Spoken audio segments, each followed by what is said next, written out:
वहां पर एक अच्छा आर्ग्यूमेंट हुआ, आई वाज आल्सो देयर, कि ये चीज पब्लिक होनी चाहिए, लोगों को पता तो चले कि आप ला क्या रहे हैं। 63 एक्ट को डिमोलिश करके या खत्म करके आप क्या अमेंडमेंट करने जा रहे हैं, और इतनी जल्दी में और इतनी उसमें कि हमें अपने एमएनए छुपाने पड़ रहे हैं। ठीक है, घरों से लोग अरेस्ट हो जाते हैं, पता नहीं जी किन्ने छुपे हैं, किन्ने ना दे हत्ते चढ़े, but this is not the way. Democracies में ऐसे ऑपरेट नहीं करते। कितने बंदे पकड़े हुए? मैं अभी असेंबली में हमें जाने के रास्ते हमारे तो रोके गए जी, वो रिजर्व सीट्स का आ चुका हुआ है, डिटेल्ड जजमेंट आ चुकी हुई है, सुप्रीम कोर्ट वो जजमेंट दे चुकी है। मैं एक और यहाँ पर पॉइंट रेज कर दूं कि आपका हाउस कंप्लीट नहीं है, कोई भी हाउस, ना अपर हाउस, ना लोअर हाउस, ना आपके प्रोविंशियल हाउसेस। आपने ये इलेक्शन कमीशन ने ये आर्ग्यूमेंट दिया कि जनाब हाउस को तो इनकम्प्लीट हम रख ही नहीं सकते, और इस आर्ग्यूमेंट के तहत उन्होंने वो सारी सीट्स बांट दी थी। अब जब सुप्रीम कोर्ट ने आपको फैसला दे दिया, 12-13 जुलाई से फैसला आया हुआ, डिटेल जजमेंट भी आ गई, हाउस इनकम्प्लीट है लेकिन अमेंडमेंट्स होने जा रही हैं। So totally non constitutional, unconstitutional, और बिल्कुल मैंने कहा एहतमाम हुज्जत ये ना हो कि कहें कि जी पीटीआई जो है वो टोटल ब्लैक आंखें बंद करके चलेगी। हम अपना रिकॉर्ड पे लाना चाहते हैं कि ये कॉन्स्टिट्यूशनल अमेंडमेंट सो कॉल्ड, किस्म की एक पे समझना because we are part of assembly, और अगर पार्लियामेंट में वो जाके तो इसलिए कि उस पर अपना एतराज जमा करा सके। जो चीजें ये लेकर आने की कोशिश कर रहे हैं उसको रिकॉर्ड पे रखें। एंड आई होप कि मौलाना फजलुर रहमान साहब के साथ भी जो मीटिंग्स हो रही हैं वो इसी में हो रही है कि डेमोक्रेसी को डीरेल करने के जितने भी रास्ते खोलने की कोशिश हो रही है, या अवामी राइट्स को जहां जहां पे एक्सप्लॉइट करने की कोशिश हो रही है, वहां पे आगे बांधा जा नहीं। लेकिन मैं एक चीज समझना चाहता हूँ, देखें आप लोग जो है बैठते भी है ना, आप लोगों ने एक कमेटी भी बनाई, मौलाना फजलुर रहमान साहब ने जनाब कामरान साहब को बिठाया, आपने जनाब किसी और को बीच में बिठाया हुआ अपनी तरफ से, अपने एंड से, तो आप अपनी इनपुट्स तो दे रहे हैं ना?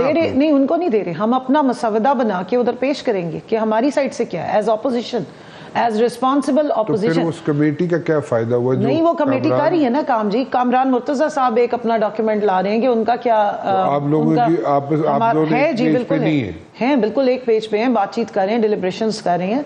देखिए हम उस पेज पे हैं जिसमें अवाम शामिल है। आप दूसरी साइड पर फॉर्म 47 की जाली सरकार बैठी जिसके पास अवामी मैंडेट नहीं है। नहीं, लेकिन मैं उस कमेटी का पूछ रहा हूँ, वो उस कमेटी का राना साहब रात भी मुलाकात हुई और वो कमेटी काम कर रही है, और कामरान मुर्तजा साहब जो हैं वो मसवदा तैयार कर रहे हैं। पीटीआई अपना मसवदा और अपना जो डॉक्यूमेंट है, ये अपनी जो प्रपोजल है वो लाएंगी। और दिस इज अ प्रैक्टिस कि ये अगर आप इस तरह से एक जाली फॉर्म 47 की बिठाई हुई हुकूमत कुछ ऐसी चीजें लाने की कोशिश कर रही है, तो ऑन रिकॉर्ड जो अपोजिशन है, जिसको अपोजिशन बनाया गया है, वो अपना तो लाहे अमल जो है। लेकिन आप ये कह रही हैं कि जो भी है मसला, मतलब आप अपनी इनपुट जो भी दे या वहाँ से जो भी आए मसवदा, उस पर आप एग्री नहीं करेंगे।